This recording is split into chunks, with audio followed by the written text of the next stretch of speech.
Radio J. Le Forum Radio J, Frédéric Aziza. Radio J.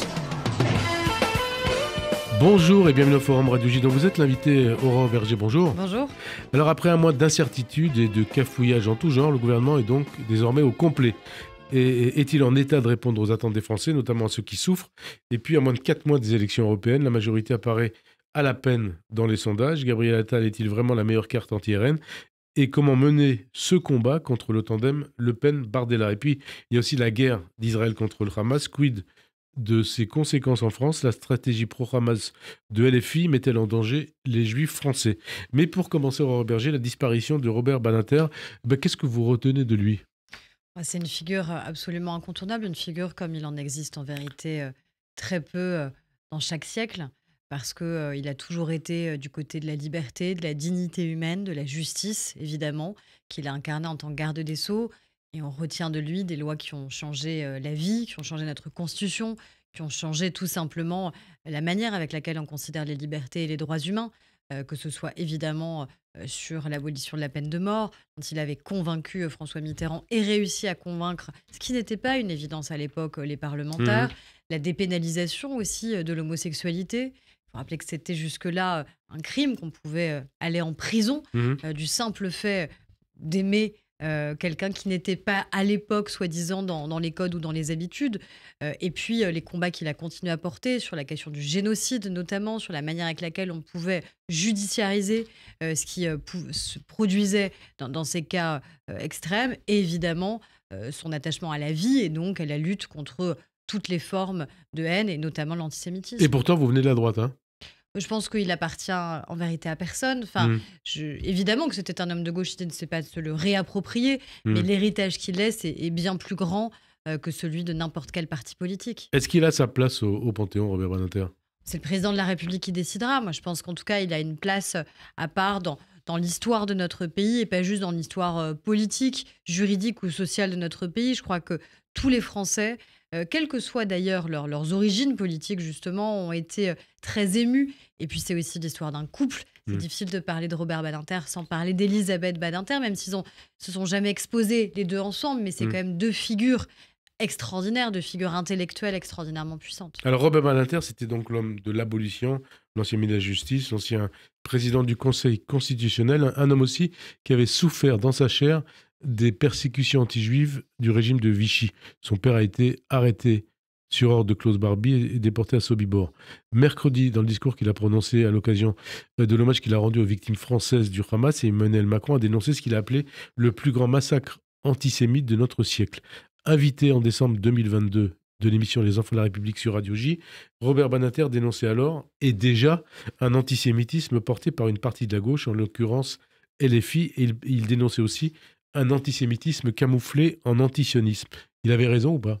Malheureusement, l'antisémitisme, il est protéiforme et il ne s'est pas arrêté parce que la Seconde Guerre mondiale s'est arrêtée. Ce serait bien trop simple de se dire qu'il appartient au passé. Donc il a à la fois une forme d'antisémitisme un peu rampant, qui a toujours existé, qui est animé et qui continue à être animé par l'extrême droite. Et il ne faut pas abandonner ce combat, évidemment. Et puis il y a des formes renouvelées de l'antisémitisme, notamment au travers de l'antisionisme. Et moi, je connais étonnamment pas un antisioniste qui soit pas en même temps antisémite. Ah bon?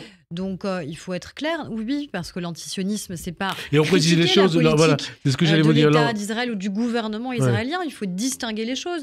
On peut critiquer évidemment n'importe quel gouvernement de n'importe quel pays, donc on peut critiquer la politique de Benyamin Netanyahou, évidemment, mais l'antisionisme, ça n'est pas la critique du gouvernement, c'est remettre en cause l'existence et la légitimité même d'Israël à exister. Donc évidemment que ce sont des fondements qui sont d'abord des fondements antisémites. Alors un discours que Emmanuel Macron a prononcé devant une délégation de députés LFI, conduite par Mathilde Panot, avec Manuel Bompard, Aymeric Caron, Éric Coquerel et Caroline Fiat, présents en dépit de l'opposition des familles. C'est de l'indécence ou c'est de la provocation de leur part? Je pense que c'est les deux, c'est-à-dire que c'est à la fois de l'indécence parce que c'était un hommage national. Certes, ça n'était pas un enterrement, mais c'était d'abord un hommage qui était là pour honorer la mémoire de celles et ceux qui ont été assassinés par le terrorisme islamiste, par le Hamas. Et c'est surtout un moment qui était dédié aux familles. Et quand les familles elles-mêmes disent « on ne veut pas de vous », comment pouvez-vous vous imposer ? Comment pouvez-vous imposer votre présence à des familles endeuillées, à des familles aussi qui attendent le retour de plusieurs de nos otages? On avait laissé symboliquement 3 chaises vides pour ces otages qui doivent pouvoir, revenir chez eux, revenir en France, en tout cas être libérés. Donc oui, c'est de l'indécence, mais c'est surtout une volonté politique. Je pense que là-dessus, il faut Quelle toujours être volonté très clair. politique? Mais c'est-à-dire que parfois, on dit: «Bah, écoutez, c'est que de la provocation de leur Mmh, part et mmh. cetera». Ça va au-delà de ça.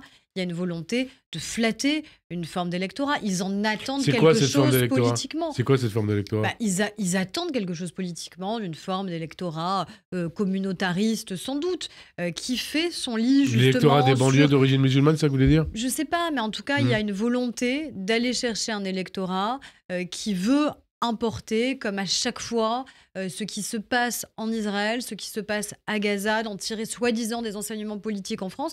Mais le seul enseignement qu'on en tire depuis le 7 octobre, c'est que le 7 octobre, comme le président de la République l'a rappelé, c'est le pire pogrom de notre siècle, c'est-à-dire la volonté de tuer des juifs parce qu'ils sont juifs, et notamment 42 Français qui ont été assassinés. Et la conséquence que ça a été une montée de l'antisémitisme dans notre pays. C'est ça qui devrait créer de Et l'indignation et alors, de l'écœurement. elle a fait une part de responsabilité dans cette montée de l'antisémitisme? Ah ben moi, ça, j'en suis intimement persuadée depuis longtemps. Euh, L'extrême droite et l'extrême gauche, alliés objectifs de la montée de l'antisémitisme.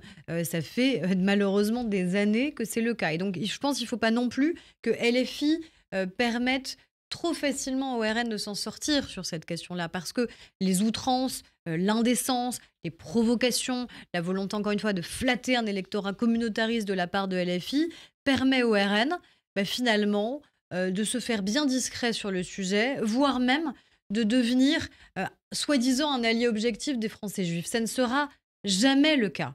Jamais le cas. Et résultat, on a des députés RN qui peuvent venir aussi à cet hommage national comme si tout cela allait de soi, comme si c'était une évidence, alors même qu'il y a cette historique, cette histoire, ces amitiés, ces alliés européens. Et je pense que là-dessus, il ne faut pas non plus l'oublier. Et il faut aussi le dénoncer cette hypocrisie. Le parcours de Mélenchon, comment vous le jugez? Est-ce que vous considérez qu'il est antisémite? Je considère qu'en tout cas, de manière évidente, les déclarations qui sont les siennes, les sorties qui sont les siennes, flattent l'antisémitisme. Les propos qu'il avait tenus sur mon amie Elbrun Pivet, présidente de l'Assemblée nationale, parce qu'en tant que présidente de l'Assemblée nationale, en tant que citoyenne et femme, elle s'était rendue justement en Israël pour constater l'horreur absolue qui s'y était produite quand il avait dit qu'elle, je cite, campait à Tel Aviv. Il n'y a pas vraiment de doute Mais parce qu'on précise qu'une partie de sa l'utilisation famille de ces mots. a été exterminée dans les camps. Et déportée. On le sait. Yael, malheureusement, subit suffisamment d'attaques antisémites. Et elle réagit toujours avec beaucoup de fermeté et de dignité sur cette question-là. Il n'y a pas de doute à ce moment-là sur la volonté de Jean-Luc Mélenchon. Il connaît suffisamment la langue française. Volonté, c'est-à-dire quelle volonté? Quand vous dites camper pour quelqu'un qui a vu sa famille être en partie déportée, qui est elle-même juive et qui elle-même fait l'objet d'attaques antisémites, évidemment que ce sont des relents antisémites évidents, et il connaît trop bien la langue française pour ne pas le savoir. LFI, c'est le nouveau parti antisémite? LFI, en tout cas, c'est un parti antisioniste, ça c'est clair. Et pour moi, l'antisionisme, c'est une nouvelle forme de l'antisémitisme. Alors, ce 11 février marque le 128e jour du pogrom du Hamas du 7 octobre. Est-ce que vous considérez comme légitime, toujours comme légitime, la riposte d'Israël et sa volonté d'éradiquer le Hamas? Le Hamas est une organisation terroriste islamiste. Déjà, il faut bien caractériser les choses, ce que certains ont refusé de faire depuis le 7 octobre. Donc, il est légitime, évidemment, qu'un État qui est un État démocratique et souverain souhaite éradiquer ceux qui sont sa plus grande menace. Ça, c'est une certitude. Et l'autre certitude, et c'est ce que porte le président de la République, c'est ce qu'on porte depuis le 7 octobre, c'est aussi évidemment la nécessité de l'enjeu humanitaire, de ce qui est en train de se produire évidemment à Gaza, parce qu'on ne peut pas accepter que celles et ceux qui sont pris dans cet étau, qui sont aussi prisonniers à Gaza, y compris d'ailleurs du fait du Hamas, qui ne les a pas laissés se réfugier, qui ne les a pas laissés sortir, etc., du fait du blocus, eh bien, à un moment, subissent et soit des dégâts collatéraux, les vies se valent évidemment, et on ne peut pas accepter de voir, encore une fois, la crise humanitaire qui est en train de se jouer à Gaza. Alors, vous êtes la ministre à l'égalité entre les femmes et les hommes. Les massacres du 7 octobre ont été accompagnés de viols avec mutilation des parties génitales et torture planifiée comme arme de guerre par la direction du Hamas. Et pourtant, les associations féministes sont restées silencieuses.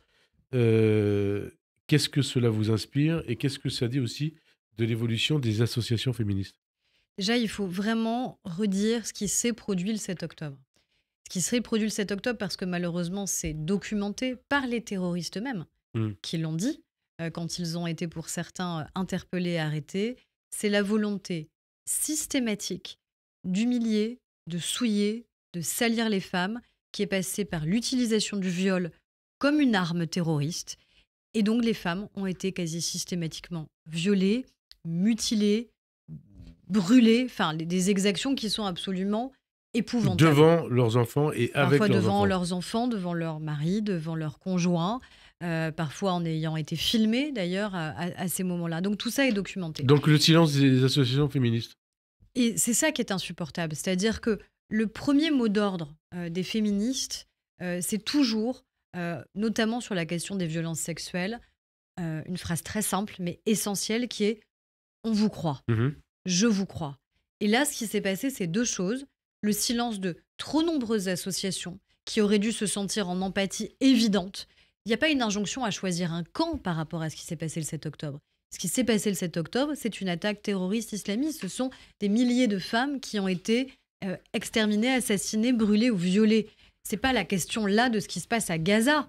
C'est ce qui s'est passé ou pas le 7 octobre. Et donc, toutes les associations auraient dû évidemment être en empathie pourquoi ne l'ont pas fait et réagir. Eh bien, c'est ce qui interroge. Est-ce qu'elles ne l'ont pas fait parce que cela aurait sous-entendu choisir un camp entre Israël et les territoires palestiniens? Ça n'est pas la question qui est posée par le 7 octobre. Ça, ce sont des questions qui peuvent venir après sur les solutions politiques et la sortie de la crise. Est-ce que c'est parce que ce sont des femmes qui sont juives? Parce que ce sont évidemment Quand vous des dites questions... est-ce que c'est pour vous, c'est ça? Je ne sais pas. C'est une question ou c'est un constat? Ce sont des questions que je pose parce que ce sont des questions qui doivent nous interpeller. Parce que, est-ce que si le drame qui s'est produit le 7 octobre à l'encontre des femmes s'était produit ailleurs, est-ce que les réactions auraient été plus fortes? Votre réponse? Malheureusement, je crains que ça aurait pu être le cas. Donc ça suppose qu'on soit très clair sur ce qui s'est passé le 7 octobre. Ça suppose aussi, c'est ce que je fais moi au nom du gouvernement, j'ai demandé de manière très scrupuleuse qu'on regarde toutes les déclarations de toutes les associations féministes liées justement au 7 octobre et à ce qui s'est suivi, parce que je refuse que l'État soutienne financièrement des associations qui ne sauraient pas caractériser ce qui s'est passé. Ça fait combien de temps que vous avez fait cette demande? J'ai fait cette demande cette semaine, donc j'attends le retour et donc, tout toutes les déclarations de l'administration. Donc j'ai demandé à ce que toutes les associations soutenues financièrement soient passées au crible. Il y en a combien en tout? Il y a des centaines et des centaines d'associations qui sont accompagnées. Les collectivités locales aussi accompagnent beaucoup d'associations. J'espère qu'elles feront le même travail. Et donc? Parce que moi, je suis féministe. Je veux qu'on soutienne les organisations féministes. Mais être féministe, c'est dire les choses. Être féministe, c'est soutenir les femmes qui ont été, encore une fois, mutilées le 7 octobre dernier. Et donc, par rapport au travail que vous avez demandé sur ces associations féministes et leurs paroles ou non, qu'est-ce qui peut se passer? S'il y a la moindre ambiguïté sur des propos qui auraient été tenus le 7 octobre, évidemment, il ne serait pas normal que ces associations continuent à avoir des subventions de la part du gouvernement. C'est aussi simple que ça. Et vous le saurez quand? Là, dans les jours qui viennent, j'ai demandé à ce que l'instruction soit extrêmement rapide et c'est normal. Encore une fois, on a besoin d'avoir des organisations féministes puissantes parce que ce sont des éléments essentiels en termes de démocratie. On a besoin d'avoir cette démocratie féministe, mais ça doit se faire dans la clarté absolue. Au passage, un certain nombre de députés LFI, dont Adrien Quatennens, Thomas Porte ou Éric Caron, demandent que les athlètes israéliens qui vont concourir aux Jeux Olympiques de Paris soit comme les Russes, qu'on leur impose comme aux Russes une bannière neutre, sans drapeau et sans hymne national. Qu'est-ce que vous en pensez? Je trouve ça extrêmement, extrêmement choquant. Encore une fois, Israël est un pays ami et allié de la France. On a le droit de critiquer la politique du gouvernement israélien. On n'a pas le droit. Non, mais c'était une comparaison entre ce qui se passe en Ukraine et ce qui se passe à Gaza. Mais on n'a pas le droit de faire comme si Israël n'existait plus. Pour nous, Israël existe et Israël pourra concourir avec sa bannière, avec son drapeau, avec son hymne national, avec ses athlètes. Alors, on en vient à un dossier qui vous concerne en tant que ministre à l'égalité homme-femme, celui relatif à la Ciivise, la commission indépendante sur l'inceste et les violences sexuelles faites aux enfants. Une commission qui a été créée par le gouvernement il y a 3 ans, après la publication du livre de Camille Kouchner. Son mandat a été d'écouter les adultes victimes de violences sexuelles dans l'enfance et de conseiller le gouvernement pour mettre en place des politiques publiques pour lutter contre. Le juge pour enfants, Édouard Durand, qui co-présidait la Ciivise, a été évincé de son poste et remplacé par Sébastien Bouey et le médecin Caroline Rey-Salmon, laquelle a été obligée de se mettre en retrait parce qu'elle est accusée d'agression sexuelle. Et jeudi, c'est Sébastien Bouey qui a démissionné. Beaucoup d'acteurs, d'associations, de victimes s'inquiètent pour l'avenir de la Ciivise. Qu'est-ce que vous leur répondez? D'abord que la Ciivise a joué un rôle absolument déterminant. Ce sont des milliers de témoignages qui ont été recueillis par le juge Durand, qui a fait un travail absolument remarquable. Sans lui, je pense, sans son engagement sincère, je pense que la Ciivise n'aurait pas eu cette existence-là. Et il dit c'est le juge absolument Durand, déterminant. l'arrêt de la Ciivise est vécu comme une violence, une trahison, un abandon. Il n'y a pas d'arrêt de la Ciivise. Et ça, Mhm. je pense que c'est extrêmement important. Donc ça va continuer. Oui, ça va continuer. Et puis, il y a d'autres enjeux aussi qui doivent pouvoir être explorés sur la question des violences sexuelles, sur la question à la fois de la protection de nos enfants et la protection des adultes de demain ou d'aujourd'hui qui ont pu vivre des sévices en tant qu'enfants. Moi, il y a tout un champ qui est absolument, je crois, déterminant, qui est la question de la pornographie, par exemple, la manière avec laquelle aujourd'hui nos enfants se construisent leur identité affective, sexuelle, uniquement au travers de la pornographie, avec une pornographie qui n'est pas celle qui existait dans les années 80-90. C'est aussi le problème des écrans dont a parlé qui est Emmanuel Macron. Hein. d'une violence inouïe, Mm. qui montre en permanence des femmes qui sont frappées, qui sont humiliées par pas un homme, mais parfois des dizaines d'hommes. Enfin, ce sont des images qui sont extrêmement violentes. Donc l'idée n'est pas d'être une mère la morale. Les gens regardent du porno s'ils le souhaitent. Mais quand on a 10 ans, quand on a 12 ans, quand on se pose des questions sur ce que veut dire être la sexualité tout simplement, et qu'on découvre la sexualité uniquement à travers ça, eh bien évidemment, ça a des conséquences. Ça a des conséquences pour nos adolescents, ça a des conséquences pour les adultes de demain, ça a des conséquences sur les rapports d'égalité entre les femmes et les hommes, et sur la question des violences, évidemment. Donc ça, ce sont des enjeux aussi qui doivent pouvoir être abordés par la nouvelle Ciivise. Et évidemment, il va falloir que les propositions qui ont été portées par la Ciivise, par le juge Donc Durand, 82 puissent propositions. avoir progressivement un certain nombre de traductions. Et je crois que c'est l'engagement que va prendre le gouvernement. La nouvelle direction de la Ciivise, elle va être mise en place quand? Je sais pas, j'espère le plus rapidement Mais c'est possible. quoi le plus rapidement possible? C'est une discussion Parce qu'on que aura certains ont avec eu Catherine l'impression- Vautrin, avec Sarah El Haïry, qui sont les ministres aussi en charge de ces questions. Certains ont eu l'impression que le gouvernement voulait mettre fin au travail de la Ciivise parce qu'il dérangeait. C'est vrai ou c'est pas vrai? Non, parce que je vois pas en quoi il dérange. Il dérange la société quelque part, parce que c'est pas beau à regarder. Mais En est-ce qu'il vous vérité, est-ce qu'il vous c'est pas dérange beau de en tant que regarder en ministre? face la réalité de ce que des milliers d'enfants devenus adultes ont pu subir de sévices et de violences sexuelles, notamment sur la question de l'inceste. Mhm. Parce que se dire que c'est dans l'intimité la plus pure, que ce sont des parents qui ont pu infliger ça à leurs enfants, des oncles, des tantes, des cousins, des proches, des frères, évidemment que c'est d'une violence absolue pour la société, mais la société, elle doit regarder en face ce que parfois elle est, y compris dans cette violence. S'il y a des enfants qui ont été des victimes, ça veut dire qu'il y a eu aussi beaucoup de bourreaux. Et donc forcément, c'est difficile pour la société de se regarder en face, mais il faut le faire pour protéger nos enfants et pour protéger les adultes d'aujourd'hui. Donc pas question d'enterrer le travail de Bien la sûr Ciivise. que non. C'est une commission qui continuera à exister. Exactement. Alors on en vient à ces accusations de viol de l'actrice Judith Godrèche, et ça vous concerne en tant que ministre à l'égalité homme-femme, donc contre les réalisateurs Jacques Doyon et Benoît Jacot, alors qu'elle était mineure. Jacques Doyon a dénoncé vendredi des mensonges et dit se tenir à la disposition de la justice. D'abord, comment vous réagissez à ça, aux accusations de Judith Godrèche, au témoignage de Judith Godrèche? Qu'est-ce que ça dit du milieu du cinéma et qu'est-ce que ça vous inspire? C'est un témoignage qui est extrêmement puissant. D'abord parce que Judith Godrèche, c'est quelqu'un que les Français connaissent, que les Français apprécient. Donc forcément, quand vous avez quelqu'un de populaire qui fait partie de l'histoire finalement populaire de notre pays depuis des années, ça interpelle. Et ce qui doit interpeller, c'est ce qu'elle a traversé pendant toutes ces années où elle était une enfant.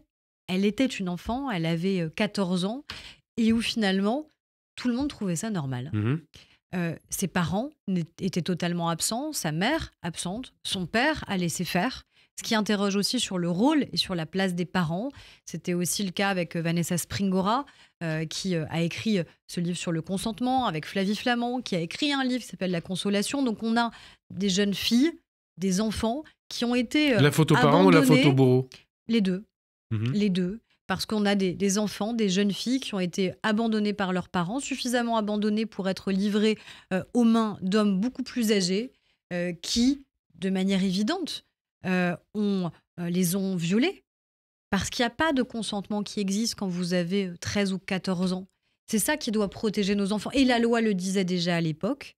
Et je crois que ça, c'est très, très important. Et encore une fois, le plus choquant, c'est aussi, évidemment, tous ces entourages qui voyaient.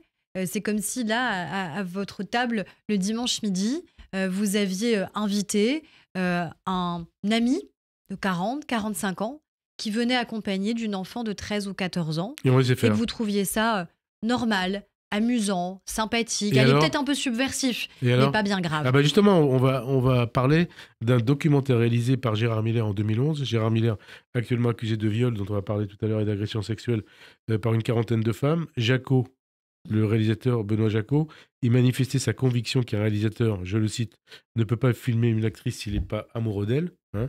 Et là, c'est une allusion à la mineure Judith Godrèche. Et il ajoutait « Judith a braqué mon désir, comme une très jeune femme peut le faire, je crois. » Avant d'aborder, toujours Jacot dans un sourire, les potentialités transgressives qu'offre le cinéma, il dit « C'est forcément une transgression, ne serait-ce qu'au regard de la loi telle qu'elle se dit. » Conclusion du même Jacot, on n'a pas le droit en principe, je crois, mais ça, elle n'en avait rien à foutre, et même ça l'excitait beaucoup, je dirais. Comment vous réagissez à ça? Je trouve que c'est des propos qui sont 13 ans après d'ailleurs, 13 ans après. absolument écœurants.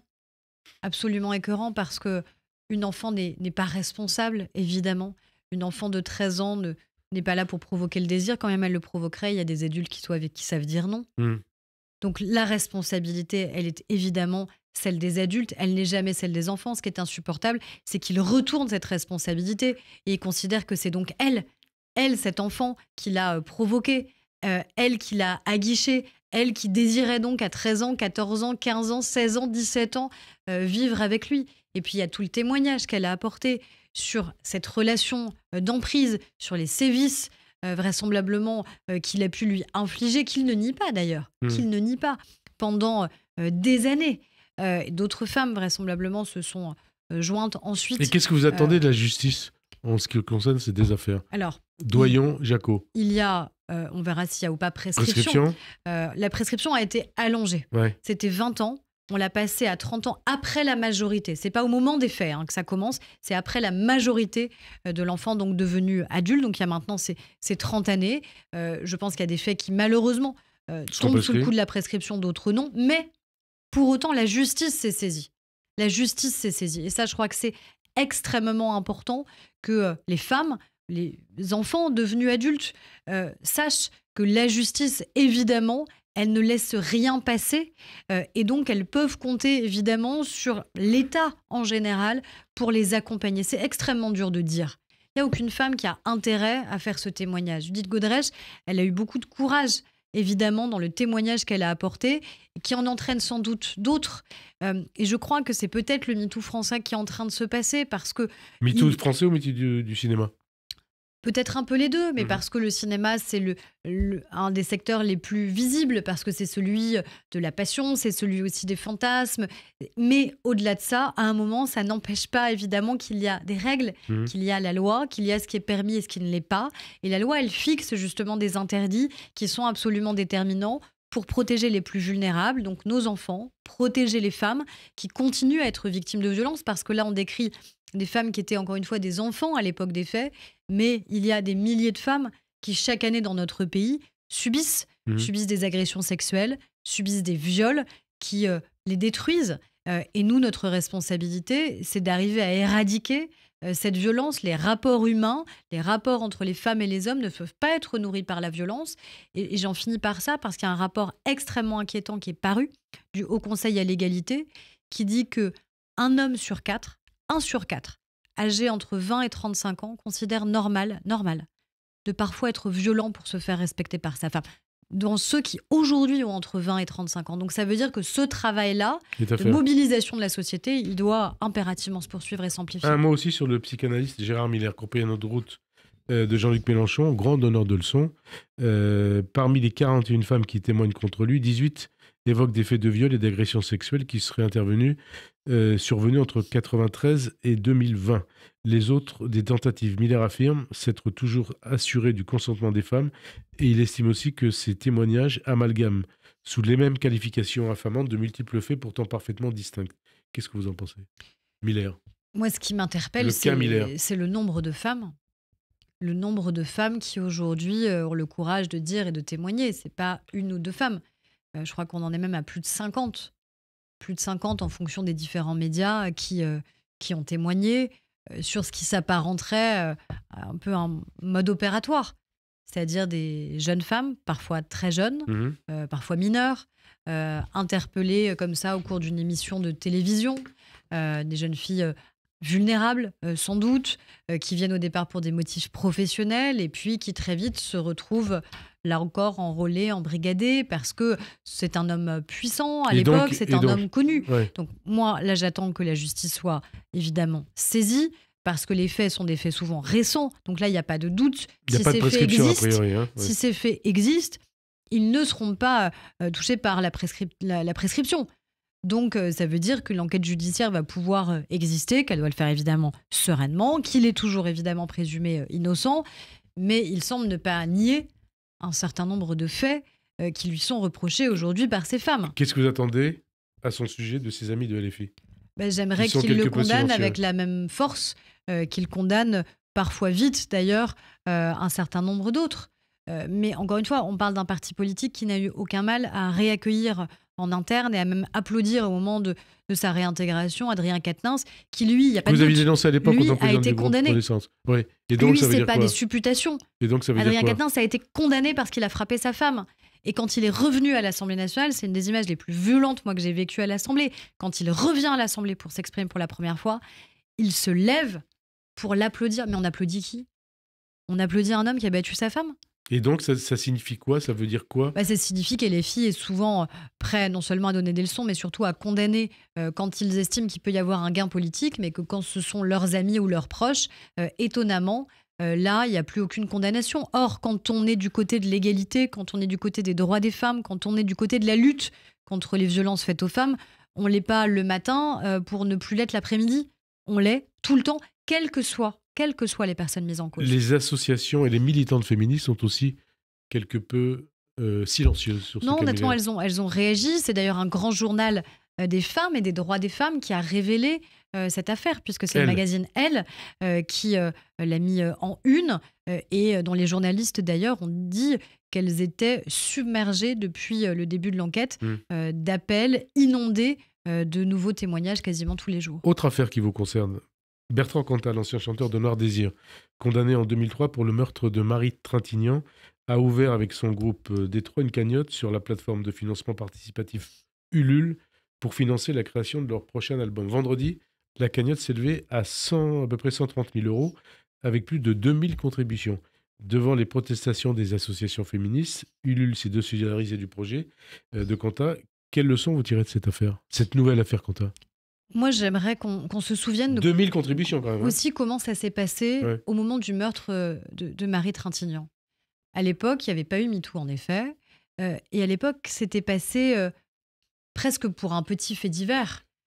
Une dispute qui avait mal tourné, la victime qui devenait la coupable, parce que je me souviens de comment l'affaire avait été présentée. On cherchait tous les maux de la terre à Marie Trintignant. C'était elle qui l'avait provoquée, etc. Enfin, des phrases, j'espère qu'on ne pourrait plus entendre aujourd'hui.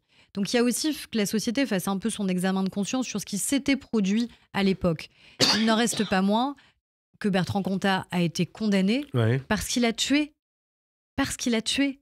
Il a assassiné sa compagne, qui était la comédienne Marie Trintignant. Et c'est vrai que le voir aujourd'hui remonter sur scène comme si de rien n'était, pouvoir monter en quelques heures une cagnotte pour refaire un album, je trouve que c'est une violence supplémentaire. Il y a aussi cette histoire de sextape au Sénat. Avec cette accusation de chantage à la clé, dans une lettre envoyée vendredi à tous les sénateurs, le médecin du Sénat, sur le point d'être licencié, se dit victime d'une cabale après avoir dénoncé le comportement de l'une de ses assistantes. Et il affirme que celle-ci se vante de posséder une vidéo intime d'un sénateur et de pouvoir s'en servir comme moyen de pression. Qu'est-ce que ça vous inspire? Il faut préciser que Gérard Larcher a annoncé saisir la justice. Qu'est-ce que vous entendez? Mais surtout, est-ce que ça n'entache pas l'image des politiques, en l'occurrence des sénateurs? Écoutez, j'ai pas à m'exprimer sur une affaire qui concernerait le Sénat. Je ne sais pas ce qu'il en est de la vérité ou pas des faits. Le président du Sénat a eu raison de saisir, j'allais dire, proactivement la justice pour pas qu'il y ait d'ambiguïté sur ce qui a pu ou ne pas se passer. Et puis, il ne faut pas mélanger les différents sujets, encore une fois. Il y a la question des violences, la question de l'emprise, la question de la soumission. Et puis, il y a peut-être ce qui se passe entre adultes consentants, où après, on ferait malgré tout chanter des personnes qui auraient eu des actes consentants. Donc, et là-dessus, la violence, elle vient de ceux qui feraient chanter. Il ne faut pas tout confondre. Alors, on en vient au remaniement. Vous êtes membre d'un gouvernement qui compte désormais 35 ministres, contre 42 précédemment. C'est à peu près le même nombre de ministres. On n'est pas très loin Un peu moins. C'est un gouvernement plus resserré que ceux auxquels on avait eu l'habitude. Nous, on a envie de dire tout ça pour ça. 1 mois d'attente, tout ça pour ça. Écoutez, on a été nommé, moi j'ai fait partie des 14 qui ont été nommés 2 jours après la nomination du Premier ministre. Donc on ne peut pas dire que les choses n'aient pas été vite. Et après, c'est vrai qu'il y a eu un temps d'attente de quelques semaines, parce que c'était des choix nouveaux aussi qui devaient être faits, parce que c'est un Premier ministre nouveau, parce qu'il y avait des discussions logiques et légitimes entre le Président de la République et le Premier ministre sur l'organisation de l'équipe, avec à la fois un certain nombre de personnes qui ont été reconduites, parce qu'elles ont fait un travail qui était évident, remarquable. Des nouveaux aussi qui entrent au sein de ce gouvernement. Guillaume Kasbarian au logement, qui était une figure de l'Assemblée nationale. Marie Guévenoux, aussi sur un poste important aux Outre-mer. Donc je crois que c'est aussi la démonstration que les parlementaires de la majorité sont le premier vivier de ce gouvernement. Justement, vous me parlez de ces 2 parlementaires. Guillaume Kasbarian, il était président de la commission des affaires économiques à l'Assemblée. Marie Guévenoux, première questeur. Donc, les 2 postes vont devoir être pourvus. Il faut que ce soit des femmes. Alors déjà, nous, c'est une élection. Vous voyez, contrairement à d'autres partis, ce n'est pas des nominations, ce sont des élections. Nous, on a 2 postes de questeurs du côté de Renaissance. Éric Woerth, d'un côté, et il y avait donc Marie Guévenoux. Donc, Marie Guévenoux partant, c'est forcément une femme qui va la remplacer. Vous avez un nom en tête ? Ah ben non, moi je ne me prendrai pas position. J'ai été présidente de groupe, donc je laisse les parlementaires présidente de la choisir. commission des affaires économiques. Il y a plusieurs candidats. Il faut une femme aussi. Écoutez, il y a des femmes candidates, il y a des hommes aussi. Ce qui compte, c'est que ce soit une élection, que ça se passe sereinement, et c'est des postes qui sont importants parce que le Parlement a rarement été aussi important dans notre vie politique, et c'est tant mieux parce que c'est l'essence même de la démocratie. Alors, remaniement avec l'épisode Bayrou, le coup de sang du président du MoDem contre ce qu'il appelait l'humiliation dont il s'est dit avoir été l'objet. Qu'est-ce que ça vous inspire? Est-ce que vous parlez aussi d'humiliation contre Bayrou? Non, je crois qu'il n'y a évidemment aucune humiliation d'aucun partenaire de la majorité. Moi, j'ai été présidente de groupe pendant plus d'1 an, du groupe Renaissance à l'Assemblée nationale. Donc, je sais à quel point l'unité de la majorité, c'est-à-dire ces 3 composantes, Renaissance, le MoDem et Horizon, est absolument déterminante. Si on n'a pas l'unité de la majorité, il n'y a rien qu'on puisse faire. Parce que certes, on est en majorité relative, mais avant d'élargir, avant d'aller au-delà de nous-mêmes, il faut déjà garantir que les 3 groupes soient unis. Il s'est trompé, et ça Bayrou, a toujours ou pas? été le cas. Non, mais après... Il a commis une erreur, une faute? Non, chacun est libre, évidemment, de ses expressions. Ce qui compte, c'est qu'à la fin, il s'est passé quoi? À la fin, on a 4 personnalités du MoDem qui sont aujourd'hui au gouvernement, que ce soit Marc Fesneau, que ce soit Jean-Noël Barrot, maintenant aux affaires européennes, Sarah El Haïry sur l'enfance et les familles, Marina Ferrari sur le numérique, et tant mieux. Ce qui veut dire que les 3 composantes de la majorité sont représentées et sont sur des postes qui sont stratégiques. Donc le MoDem fait toujours partie de la majorité? Je crois plus que jamais fait partie de la majorité. Après, il faut aussi accepter qu'il y a 3 groupes de la majorité, qu'il y a 3 partis politiques.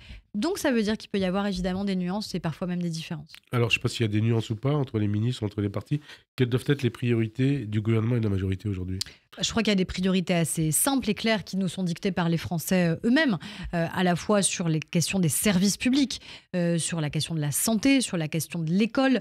Je crois que c'est d'abord là qu'on est attendu, parce que c'est ça qui doit garantir finalement aux Français que nos services publics sont à la hauteur de ce qu'ils attendent évidemment dans notre pays. Je crois qu'il y a aussi cette soif d'égalité. Alors moi, j'ai la charge de l'égalité entre les femmes et les hommes, mais cette justice sociale, cette justice fiscale, cette égalité dans le pays, je crois que ça, ce sont des enjeux qui sont aussi déterminants pour les Français. La question du logement aussi, parce qu'on sait à quel point ça a un impact sur la capacité d'être mobile socialement, géographiquement, professionnellement, à quel point ça peut impacter aussi évidemment votre pouvoir d'achat. Et puis moi je crois, on a eu un séminaire gouvernemental hier, c'est ce que j'y ai dit, qu'on a besoin aussi de démontrer qu'il y a des conquêtes nouvelles, que le politique n'est pas juste là pour gérer ou réorganiser, réarmer nos services publics, même si c'est déterminant, mais des conquêtes sociales nouvelles qui doivent pouvoir exister. Moi, je parle de celles qui sont dans mon champ. Encore une fois, l'égalité professionnelle, l'égalité économique des femmes, on voit bien qu'on n'est pas au niveau de ce que doit être notre pays sur le sujet. L'intégration de toutes les personnes, je pense notamment à la question de l'inclusion, la question du handicap. J'ai la charge de la lutte contre les discriminations. La première des discriminations aujourd'hui qui remonte à la défenseure des droits, c'est quoi ? C'est la question du handicap. Donc vous voyez, il y a aussi des belles nouvelles conquêtes qui sont importantes dans notre pays. Parmi les nouvelles conquêtes, a priori, il y a l'IVG dans la Constitution. Oui. Le congrès aura vraiment lieu début mars ? Ça dépend du vote des sénateurs. Le 28 février. Le congrès n'existe que si le Sénat vote. Moi, j'ai porté ce texte depuis le tout début. Je l'ai initié. Je l'ai initié à l'Assemblée nationale avec le groupe Renaissance. On avait déposé la première proposition de loi sur le sujet. Je l'ai porté avec Éric Dupond-Moretti au nom du gouvernement. Donc, j'y suis particulièrement attachée parce qu'il y a peu de moments où... Quand vous montez à la tribune de l'Assemblée nationale, quand vous êtes député ou sénateur et que vous appuyez sur oui ou non, vous vous dites que vraiment, vous légiférez non pas juste pour le moment présent, mais pour l'avenir. Gérard Larcher, il dit que ça ne sert pas à grand-chose. Mais c'est là où j'ai un désaccord avec lui. Je peux comprendre les réticences sur le fait qu'il faille changer la Constitution. Mais c'est une liberté fondamentale. Se dire que nos filles, demain, elles n'auront plus jamais à se poser la question de savoir si oui ou non, elles ont le droit de disposer librement de leur corps, qu'elles ont le droit de faire le choix d'être mère, de ne pas l'être, de choisir quand elles veulent l'être, c'est absolument déterminant. Et il ne faut pas croire que ce qui se passe à côté de nous ne pourrait jamais se produire chez nous. À côté de nous, c'est plutôt aux États-Unis. Oui, c'est aussi sur le continent européen. Oui, c'est aussi sur le continent européen, en Pologne, en Hongrie, notamment même au Portugal. Donc, encore une fois, c'est pas si loin de nous. Et les États-Unis, c'est quand même soi-disant la première démocratie au monde. Donc, encore une fois, quand on a l'opportunité de protéger des droits et des libertés fondamentaux, eh bien, je crois qu'il faut le faire. Donc, allons-y. J'espère vraiment et sincèrement que le Sénat ne passera pas à côté de ce moment qui est un moment historique pour les femmes, un moment de combat déterminant pour les femmes. J'ai vu de nombreuses femmes réinterpeller le président du Sénat, justement, de nombreuses associations, de nombreuses féministes. Ne passons pas à côté de ce moment. Alors, vous parlez de l'école de l'éducation. Nicole Belloubet, nouvelle ministre de l'Éducation nationale, avait été en 2016 de son opposition à l'uniforme à l'école. C'est pas un problème que la nouvelle ministre de l'Éducation apparaisse en opposition avec un objectif fixé par le Premier ministre ? Vous savez, moi, Nicole Belloubet, j'ai travaillé avec elle quand elle était garde des Sceaux. Ça s'est bien passé à l'époque ? Ça s'est très bien passé. C'est quelqu'un de compétent, il n'y a vraiment aucun doute là-dessus. Elle est sympathique, ouverte, compétente. Oui, et puis qui a été rectrice. Ouais. Elle a été rectrice, donc qui connaît parfaitement le monde de l'éducation nationale, qui est quelqu'un de très déterminé, de très travailleur. Mais déterminé sur quoi ? Dit non à l'uniforme. Et qui, à partir du moment où elle est nommée ministre, le dit elle-même, elle va porter le projet qui est celui du président de la République et du Premier ministre. Donc la feuille de route, elle est claire sur la nécessité de faire confiance, évidemment, au monde enseignant, d'élever le niveau pour garantir que partout, l'école publique, gratuite, libre, laïque, puisse être mieux structurée, mieux organisée, produire des effets pour qu'aucun parent n'ait l'impression que l'école n'est pas au niveau de ce qu'ils attendent pour leurs enfants, tout simplement. Et aussi un projet d'autorité, parce qu'on a besoin de cette autorité dans la société. Janvier 2020, Nicole Belloubet est garde des Sceaux. La jeune Mila reçoit à l'époque des menaces de mort pour avoir critiqué l'islam dans une vidéo censée rester privée. Et qu'est-ce que déclare Nicole Belloubet ? Je la cite, « L'insulte à la religion, c'est évidemment une atteinte à la liberté de conscience, c'est grave. » 4 ans après, est-ce que cela ne fait pas tâche dans le contexte actuel du fait des nouvelles fonctions de Mme Belloubet ? Écoutez, elle aura l'occasion, à mon avis, de répondre à ces questions et de clarifier ou de Vous s'exprimer. regrettez ces déclarations de l'époque Moi, ce celle que qui était j'ai garde des toujours Sceaux dit, vous Ouais. connaissez mon Ouais. attachement à la laïcité. La laïcité, elle est consubstantielle de notre République. Et le droit au blasphème est évidemment absolument déterminant.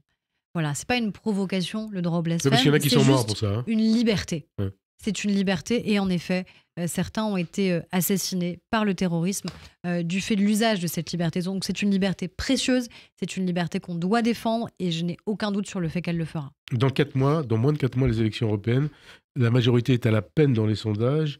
Désormais, sous la barre des 20%, un sondage ELAB vous annonce à 16,5%, très largement distancé par le RN qui est, je crois, à 27,5%. Est-ce qu'il n'y a pas le feu au lac Mais pour je crois que la engager campagne, elle a tout simplement pas encore commencé pour les Français eux-mêmes. Parce que tout ça Non, paraît mais les loin. sondages sont mauvais. Tout Ça ça signifie paraît quelque loin. chose. Ben, ça signifie surtout qu'on va pouvoir, nous, sereinement et de manière déterminée, partir en campagne et que c'est à partir de là que la campagne commencera réellement. Et puis la campagne, elle se fera, je l'espère, sur les enjeux européens. Et à un moment, il va y avoir quelque chose d'assez clair. Il va y avoir ceux qui sont les anti-européens, d'un côté, et ils sont malheureusement nombreux, de l'extrême gauche à l'extrême droite, à partager un projet commun qui se veut, sans dire ce mot de sortie de l'Union européenne, mais de facto le moins possible, le moins d'Europe possible, alors qu'on a une Europe qui protège. Regardez ce qui s'est passé dans Ça n'a la pas été crise une élection pour ou agricole. contre Macron Dans la crise agricole, ce qui s'est passé à la fin, qu'est-ce qui a été dit? Qu'on voulait plus d'Europe, qu'on voulait même un égalime européen. Donc ça veut dire qu'on voulait que la France porte les combats que nous avons réussi à mener ici à l'échelon européen. Donc on ne veut pas moins d'Europe. Donc c'est ça, à mon avis, l'enjeu majeur. C'est quelle Europe? Mais il y aura ceux qui la défendront. Et en vérité, on est un peu les seuls à le faire. Et on est fiers de porter ce projet européen très clair. Qui vous souhaitez comme tête de liste? Ça, on va le décider dans les jours qui viennent. On a un bureau exécutif encore lundi au sein du parti Renaissance. Donc on va en parler, on va en discuter évidemment tous ensemble. Un échec européen, ça serait l'échec de Gabriel Attal ou d'Emmanuel Macron? Pour l'instant, il n'y a pas d'échec, il n'y a pas eu d'élection et il n'y a pas eu de vote. Non, mais si c'est. Mais si. La politique, elle se fait pas comme ça et vous le si savez les bien. sondages vont être juste 16,5%, Ils ont ça sera un rarement vu échec. juste. Ça sera un échec. Ils ont rarement vu juste. Oh. Sur les dernières élections présidentielles, il se peut que parfois il y ait eu des erreurs. Donc les sondages, c'est une photographie d'un moment. Ce n'est pas prédictif, un sondage. Donc à un moment, les Français voteront. Moi, ce que je dis, c'est que j'appelle tous les électeurs du président de la République, toutes celles et ceux qui adhèrent à notre discours, qui adhèrent à nos valeurs, qui veulent un projet européen fort, renforcer une Europe souveraine, eh bien, à se déplacer. Si les électeurs du président de la République, ceux qui ont voté pour lui, dès le premier tour de la présidentielle, viennent voter le 9 juin prochain, alors on sera en tête de cette élection européenne. Donc c'est pour ça, ça dépend de notre mobilisation Gabriel Attal, collective. il dit aujourd'hui dans le Parisien, je suis le chef de la majorité. Ça veut dire que c'est lui qui doit mener campagne? Il est le chef de la majorité, il est le Premier ministre. Oui, c'est le Premier ministre. Donc il est chef du gouvernement Donc et de ça la veut dire majorité. qu'il doit mener campagne aux européennes? Il mènera campagne, ça me paraît évident qu'il n'est pas de nature à se planquer. Ouais. Donc évidemment qu'il mènera campagne aux côtés de la tête de liste qui sera la nôtre, aux côtés de nos candidats européens, nos députés européens qui ont fait un remarquable travail ces dernières années, de Stéphane Séjourné, aujourd'hui ministre des Affaires étrangères, et puis nous tous.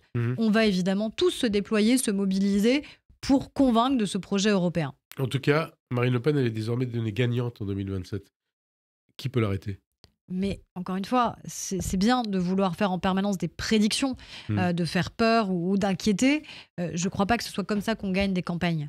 Donc on les gagnera, nous, du côté de la majorité, quel que soit le ou la candidate demain de la majorité présidentielle, si elle seulement si, on a un bilan qui est solide. Donc notre premier enjeu, c'est de l'action, c'est des résultats. C'est bien parti pour? Oui, c'est parti pour. C'est parti pour parce qu'encore une fois, on doit démontrer de l'action, des résultats, de l'efficacité et un projet politique. Évidemment, pour le pays, je crois qu'on a montré avec le président de la République une direction politique claire, qu'on a des résultats, notamment sur la question du travail, sur le fait que le travail paye plus, paye mieux, sur les enjeux d'autorité, sur la question de la République et de ce que veut dire la République pour nous, la laïcité. Bref, à nous de le démontrer, mais on a encore 3 ans pour obtenir plus de résultats. Et 4 mois jusqu'aux européennes. Et 4 mois pour gagner les européennes. Merci en tout cas, Merci à vous. Aurore Berger, d'avoir répondu à notre invitation. Bonne fin d'après-midi sur Radio J. Et à dimanche prochain. Merci.